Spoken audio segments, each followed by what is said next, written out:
Hai, balik lagi di channel Film Bagus. Dan film yang akan kita bahas hari ini bermula dari sebuah tempat yang dingin bersalju di laboratorium milik Edwardson Institute di kota Bergen, Norwegia. Para peneliti di sini sedang meneliti bagaimana caranya untuk memecahkan masalah kiamat apokaliptik yang disebabkan oleh overpopulasi yang terjadi di bumi hari ini. Dan pada suatu hari, penelitian yang mereka jalankan nampaknya menghasilkan satu pencapaian baru kala tikus percobaan yang sedang diuji coba akhirnya menunjukkan hasil yang diinginkan. Adalah dia, Dr. Jørgen Abjorsen, seorang peneliti senior di institut itu yang nampaknya menemukan satu penemuan baru, sebuah solusi untuk permasalahan umat manusia di masa yang akan datang.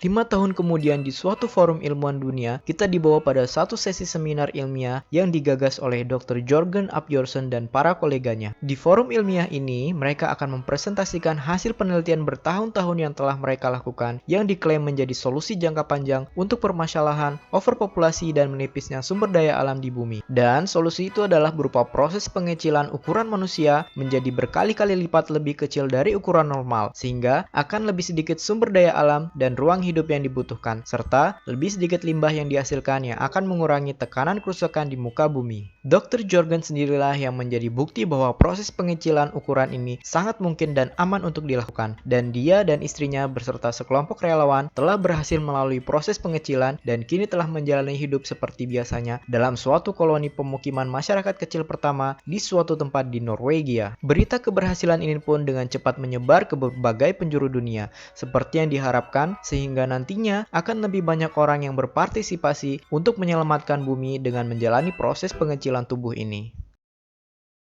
10 tahun kemudian di suatu kedai minuman, kita bertemu dengan tokoh utama kita dalam film ini, seorang Paul Safranek namanya. Paul merupakan seorang terapis okupansi yang kini tinggal bersama istrinya di rumah peninggalan ibunya. Memiliki pekerjaan dan tempat tinggal yang cukup baik, nampaknya tidak menjadikan hidup mereka baik-baik saja. Seperti kebanyakan orang Amerika lainnya, mereka sedang berjuang dengan masalah finansial yang sedang dihadapi, yang membuat impian Amerika mereka untuk bisa hidup bebas, makmur, sukses dan memiliki status sosial yang tinggi sukar untuk dicapai.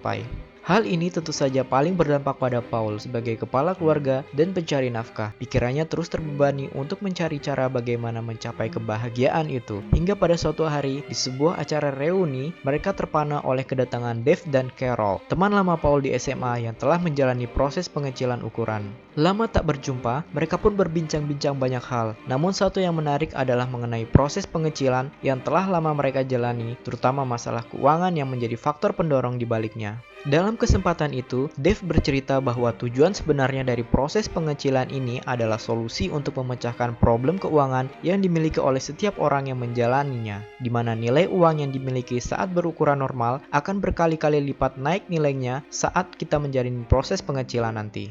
Pembicaraan mereka dengan Dave dan Carol nampaknya mulai membuka mata kedua pasutri itu. Ditambah, mereka mendapat kabar dari bank bahwa pengajuan KPR yang mereka ajukan telah ditolak karena kurangnya jaminan. Keesokan harinya, keduanya pun memutuskan untuk pergi melihat-lihat fasilitas hunian yang ada di Leisureland, salah satu pengembang properti yang dihuni oleh koloni manusia kecil. Di sana, mereka melihat sebuah demo rumah mewah berukuran kecil yang tampaknya mustahil untuk mereka miliki jika dalam kondisi ukuran manusia normal. Mereka pun mulai berkonsultasi dengan bagian marketing untuk melihat penawaran dan peluang apa yang mereka dapatkan ketika menjalani proses pengecilan nanti. Setelah diberitahu bahwa dengan harta yang dimiliki sekarang akan menjadikan mereka menjadi seorang jutawan nantinya, mereka pun menjadi semakin yakin. Mereka kemudian menjual semua aset yang dimiliki, berpamitan dengan para kolega kantor, teman-teman, dan keluarga, dan menunggu hari di mana proses pengecilan yang telah dijadwalkan untuk keduanya.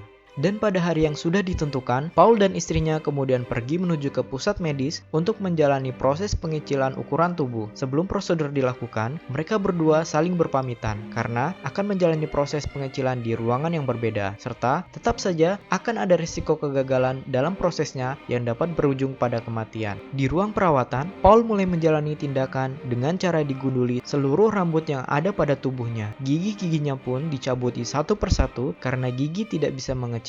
Paul dan lainnya pun mulai dibaringkan berjejer dalam suatu kamar operasi. Mereka kemudian mendapatkan suntikan serum pengecil tubuh yang disuntikan melalui cairan infus. Dan setelah semua siap, pintu kamar operasi itu pun ditutup dan tuas daya dinyalakan untuk memulai proses pengecilan tubuh. Setelah menunggu beberapa saat, proses pengecilan itu pun telah selesai dilakukan.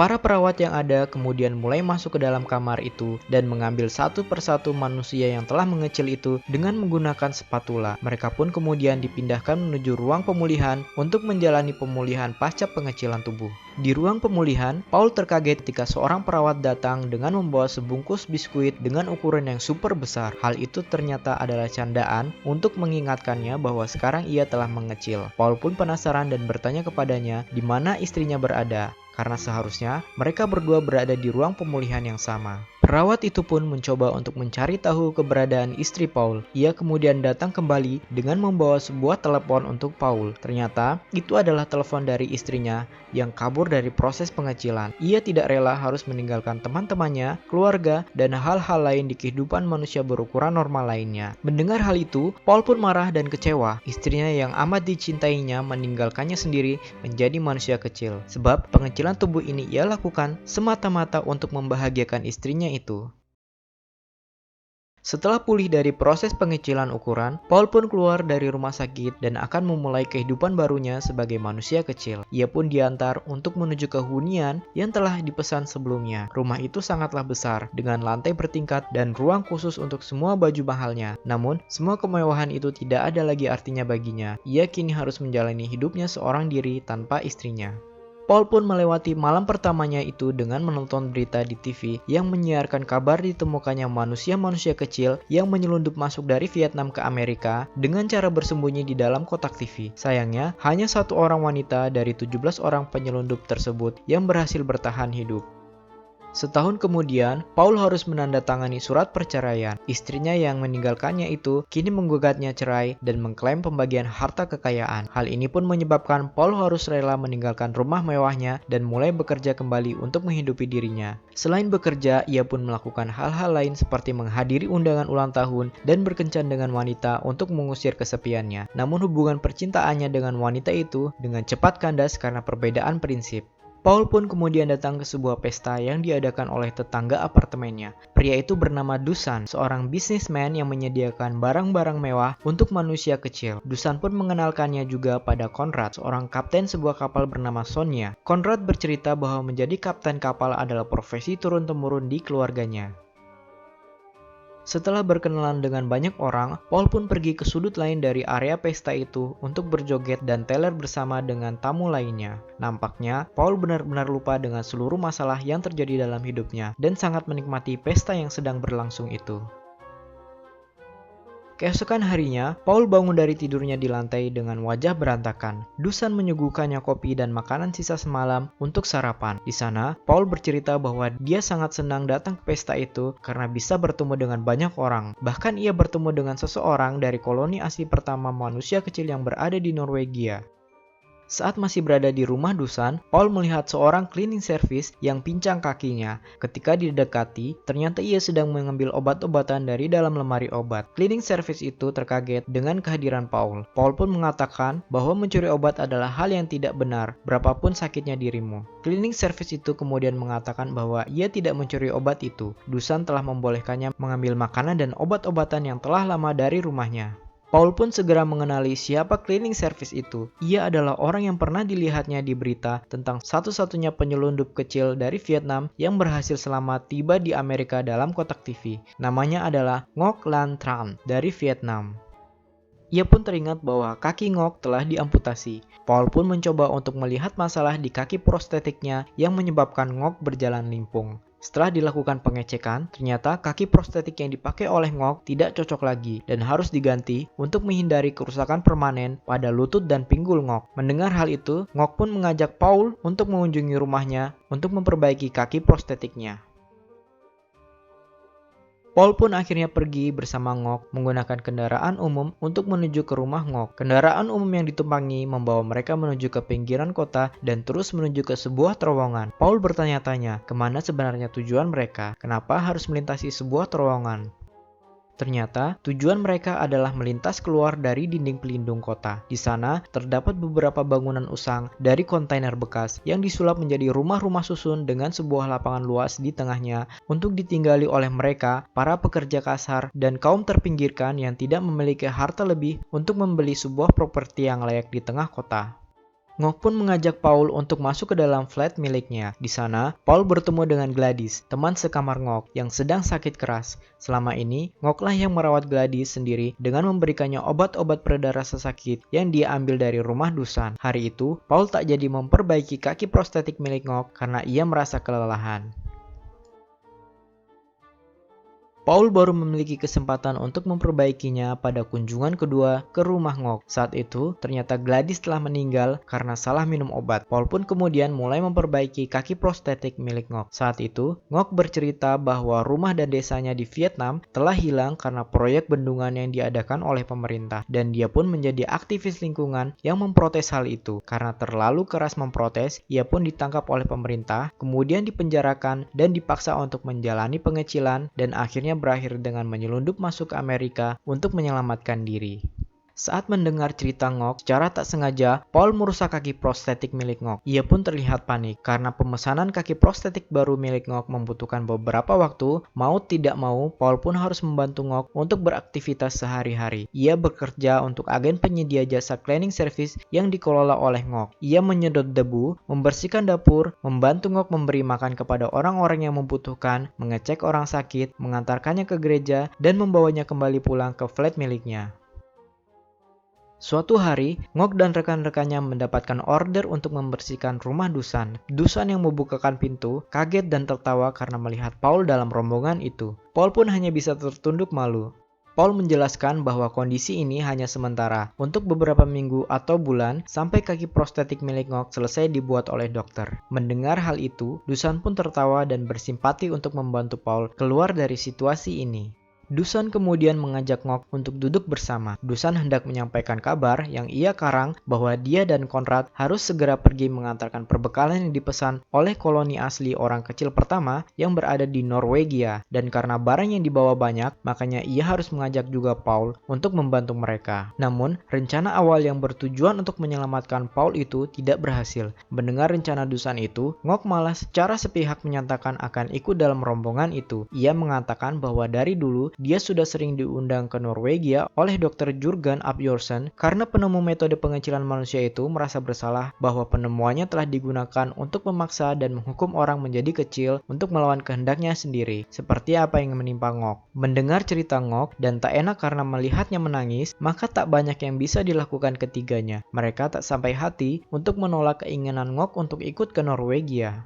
Maka berangkatlah mereka berempat menggunakan kapal Sonya milik Konrad, melintasi lautan menuju ke lokasi koloni orang kecil pertama di ujung kanal. Pada malam harinya, terdapat sebuah bot yang menghampiri kapal mereka, dan baru pada pagi hari, Paul mengetahui bahwa yang datang semalam adalah Dr. Jørgen Abjorsen dan istrinya Helen untuk menemui tamu mereka, tidak lain tidak bukan adalah Ngok. Mereka kemudian berkenalan dan bercerita banyak tentang semakin buruknya kondisi pemanasan global di bumi karena adanya kebocoran gas metana di Antartika, dan upaya untuk melakukan pengecilan manusia tampaknya akan terlambat untuk menyelamatkan dunia karena baru 3% dari populasi dunia yang menjalani pengecilan tubuh. Hal ini pun akan membawa dunia pada kepunahan besar yang akan dialami oleh spesies umat manusia yang ada di bumi. Selepas perbincangan berat itu, Paul dan Ngok kemudian berbicara mengenai nasib umat manusia ke depannya di pinggir kapal, dan bagaimana upaya mereka selama ini untuk mengecilkan tubuh nampaknya akan sia-sia belaka. Setelah perbincangan itu, mereka berdua kemudian melakukan hubungan intim di kamar Ngok dan menghabiskan malam bersama hingga hari berganti. Keesokan paginya, mereka telah sampai pada ujung kanal, tempat di mana pelabuhan menuju koloni pertama berada. Di sana, mereka disambut oleh penduduk yang telah menunggu mereka. Rombongan itu pun bergerak melintasi hutan dengan menunggangi kereta yang ditarik oleh keledai kecil. Dan dari kejauhan mulai tampak desa, tempat di mana koloni pertama itu bermukim. Setibanya di desa, rombongan itu disambut kembali oleh seluruh warga yang telah menunggu kedatangan mereka sedari tadi. Paul dan rekan-rekannya kemudian diajak bicara oleh seorang wanita gemuk yang menanyakannya apakah mereka juga akan ikut dengan koloni itu untuk masuk ke dalam sana.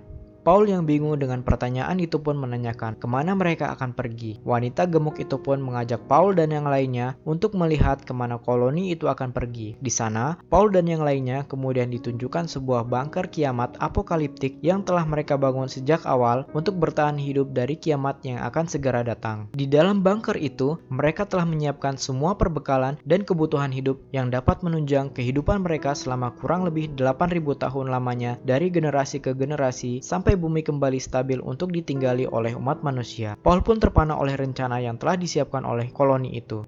Malam harinya, ketika perjamuan makan malam sedang berlangsung, Dr. Jørgen Asbjørnsen berdiri dan berbicara di hadapan semua orang. Dia meminta kesediaan dari koloni itu untuk sekali lagi mengikutinya untuk menjalankan rencananya untuk menyelamatkan diri dari kiamat yang akan datang dengan masuk ke dalam bunker, sehingga manusia tidak benar-benar punah dan bisa kembali mendiami bumi pasca kiamat nanti. Dan para penduduk di koloni itu yang sedari awal sudah mengikutinya menjalani proses pengecilan tubuh pun serempak menyatakan kesediaan mereka untuk mendukung rencana dari Dr. Jørgen Asbjørnsen. Sontak, seluruh ruangan pun menjadi riuh dan membuat Paul menjadi terpana lagi. Setelah makan malam, Ngok pergi untuk mencari Paul yang menghilang. Di dekat muluk bunker, Ngok menemukan Paul dan menanyakan niat Paul untuk mengikuti koloni itu masuk ke dalam bunker. Mereka pun bertengkar. Paul mengatakan bahwa ia ingin membantu koloni itu untuk menyelamatkan umat manusia. Namun Ngok membantahnya dan mengatakan bahwa yang harus dia bantu adalah mereka yang berada di permukaan bumi, bukan yang berada di dalam bunker itu. Dusan pun menasihati Paul bahwa niatnya untuk ikut turun ke dalam bunker itu tidak benar, karena koloni ini sudah seperti kultus atau aliran tertentu yang percaya bahwa kiamat akan segera terjadi. Padahal itu tidak akan terjadi sampai beratus-ratus tahun lamanya lagi. Namun Paul tetap bersikeras dengan pemikirannya itu. Akhirnya ia pun pergi.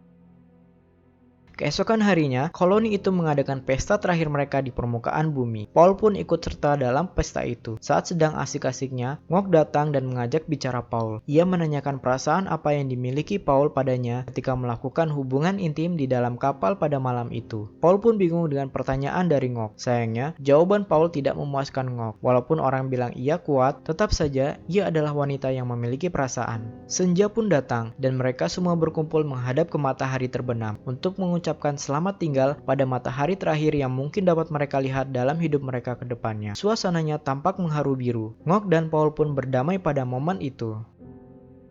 Hari berganti malam, Paul akhirnya berpamitan pada Conrad, Dusan, dan Ngok. Sebelum berpisah, Ngok memberi Paul sebuah Alkitab berbahasa Vietnam agar Paul dapat mengingatnya di dalam sana.